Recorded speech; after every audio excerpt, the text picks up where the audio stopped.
আমরা ভালো লোকজন, সৎ মানুষকে পাঠাবো, যাদের প্রতি জনগণ আস্থা রাখতে পারে, জনগণ যাতে মনে করে এরা চোর না, এরা বাটপার না, এরা দুর্বৃত্ত নয়।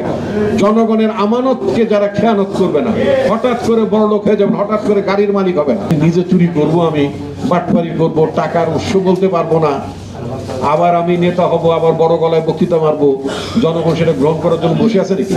খুব ঠেকা জনগণের না, জনগণ একটা সময় জনগণ সামনে বলে না, কিন্তু চূড়ান্ত ভাবে পাশে হেঁটে গেলেই বলে দেবে এই একটা বাঘ, এই একটা চোর বলে।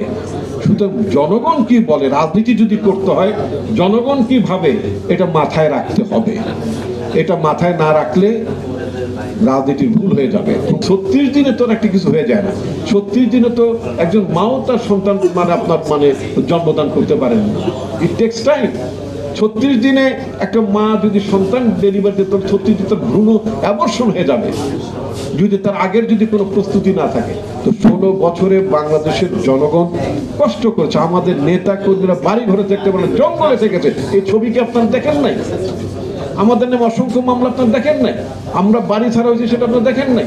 আমাদের নেতা কর্মীরা ঘুমের শিকার হচ্ছে সেটা দেখেন নাই? কেন আমরা ঘুমের শিকার হলাম? কেন আমরা ঘুমের শিকার হলাম? কারণ আমরা স্বৈরাচারের বিরুদ্ধে আমরা কথা বলেছি। কেন আমরা খুনের শিকার হলাম? কারণ আমরা স্বৈরাচারের বিরুদ্ধে কথা বলেছি। কেন আমাদের অসংখ্য নেতা কারাদণ্ডে দণ্ডিত হয়েছেন? কেন? কারণ শেখ হাসিনা এগুলো দিয়ে আমাদের মুখকে বন্ধ করতে চেয়েছিল, বিএনপিকে বন্ধ করতে চেয়েছিল, স্তব্ধ করতে চেয়েছিল। কিন্তু কোন ধরনের জুলুম নিপীড়নের মধ্য দিয়ে আমরা আমাদের কণ্ঠকে স্তব্ধ করা যায়নি, আমাদের গতিকে পরিবর্তন করা যায়নি, আমাদেরকে নির্বাচনে নামানো যায়নি। আমাদেরকে নির্বাচনে নামাতে পারলে শেখ হাসিনা বৈধ হয়ে থাকতো। শেখ হাসিনাকে আমরা যে 15টি বছর ধরে অবৈধ সরকারের তকমা লাগিয়ে দিলাম, তাকে যে ইলিগাল কন্টিনিউতে তাকে আমরা ইলিগাল বানিয়ে রাখলাম, এটা তো বিএনপি করেছে, জনগণ করেছে। হঠাৎ করে যদি কেউ বলে যে আমরা করেছি, আরে আমরা করেছি বলি তো, এটা তো সত্য কথা। আমি 80-র দশকে যেটা পারতাম আমি তো সেটা পারবো না। আমার সংসার আছে, আমার সন্তান আছে, আমার বয়স হয়েছে, আমার হৃদরোগের সমস্যা থাকতে পারে, আমার অন্য এলিমেন্টস থাকতে পারে।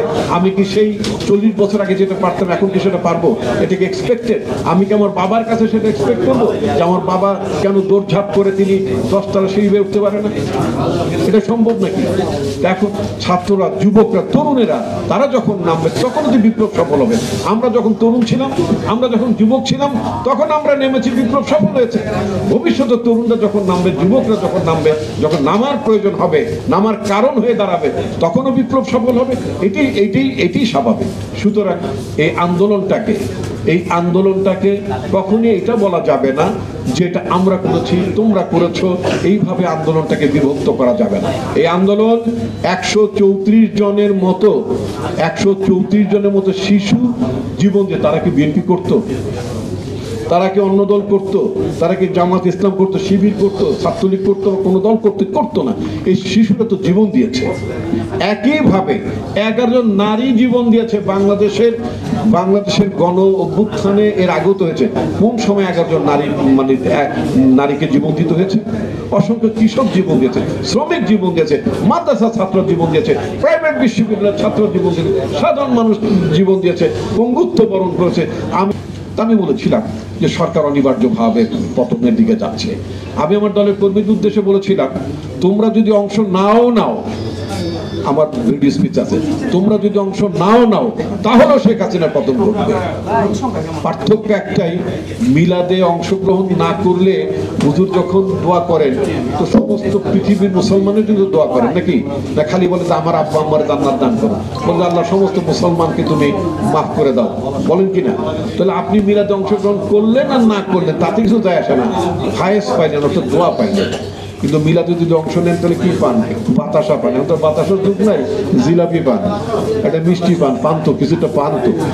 তো তেমনি আমি আমার কর্মীদেরকে বললাম, আন্দোলনে অংশ নিলে ফায়েস্ট না, বাতাসাও পাওয়া যাবে, অর্থাৎ তুমি পরিবর্তন অংশীদার হবে। তুমি বলতে পারবে যে আমি পরিবর্তন অংশীদার।